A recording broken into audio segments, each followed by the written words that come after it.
السلام علیکم ورحمۃ اللہ وبرکاتہ۔ سامعین مکرم، حاضرین کرام، آج ہم آپ کو بتائیں گے کہ آج کے اس مشکل اور پرکٹھن اور مہنگائی کے دور میں ہم ایک چھوٹا سا وظیفہ کر کے اپنے رزق کو کیسے وسیع کر سکتے ہیں اور کشادہ کر سکتے ہیں۔ تو اس سے پہلے اگر آپ ہمارے چینل اسلامک میڈیا AH پر نئے ہیں تو ہمارے چینل کو سبسکرائب کریں اور گھنٹی کے نشان پر کلک کریں تاکہ ہر آنے والی نئی اپڈیٹس آپ کو ملتی رہیں، اور کمنٹ سیکشن میں اپنی رائے کا اظہار کریں، دوستوں میں شیئر کریں اور لائک کریں۔ تو سامعین مکرم، رزق کی وسعت کے لیے سب سے مین چیز اور جو ضروری چیز ہے وہ ہے نماز پنجگانہ کی پابندی۔ جتنا ہو سکے ہر صورت میں ہر ممکن کوشش کر کے نماز کی پابندی کریں، کیونکہ نماز جس نے چھوڑ دی اس کا دنیا اور آخرت میں کوئی حال نہیں۔ نماز کے بنا انسان کی زندگی بیکار ہے اور آخرت بھی بیکار ہے، کیونکہ مسلمان کے لیے سب سے پہلے جو چیز ہے وہ نماز ہے، اور جو نماز ہی نہ پڑھے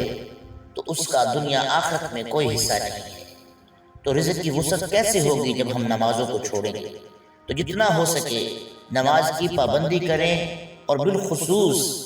فجر کی نماز جس وقت اللہ رب العزت کی رحمتیں، برکتیں اور رزق کی فراوانی ہوتی ہے اور اس وقت اللہ کے رزق کی تقسیم ہوتی ہے،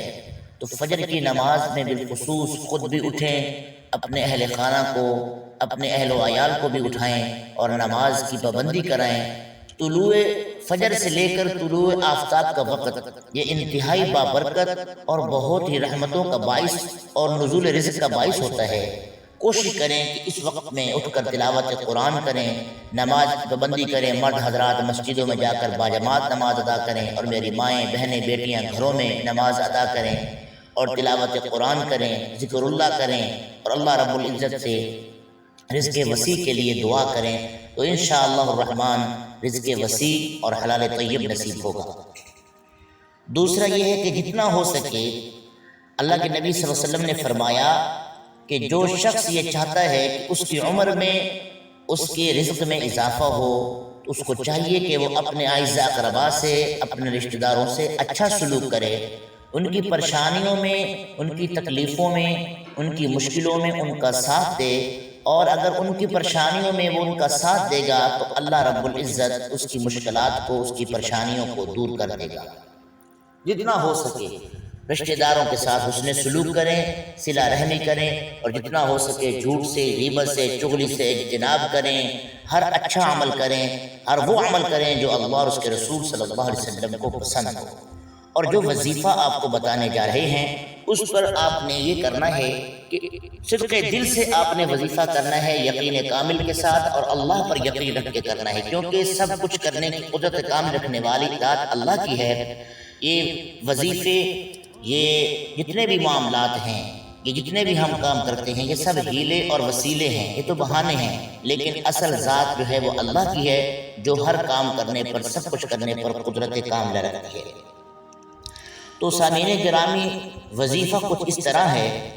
کہ ہر روز نماز مغرب کے بعد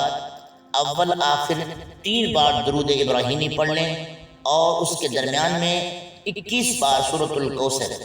بسم اللہ الرحمن الرحیم، انا اعطیناک الکوثر فصل لربک وانحر ان شانئک هو الابتر۔ یہ سورۃ الکوثر مختصر سی 3 آیتوں کے قرآن کی سب سے چھوٹی صورت ہے۔ اگر آپ اس کو روزانہ کی بنیاد پر مغرب کی نماز کے بعد پڑھ لیں تو انشاءاللہ الرحمن آپ کے رزق میں بہت کشادگی ہوگی، بہت وسعت ہوگی، اور آپ کی آنے والی نسلیں انشاءاللہ بیٹھ کے کھائیں گی۔ اور اگر زیادہ مشکلات ہیں، رزق میں بہت تنگی ہے، تو اس صورت کو، اس وظیفے کو آپ روزانہ کی بنیاد پر ہر نماز کے بعد پڑھنے کا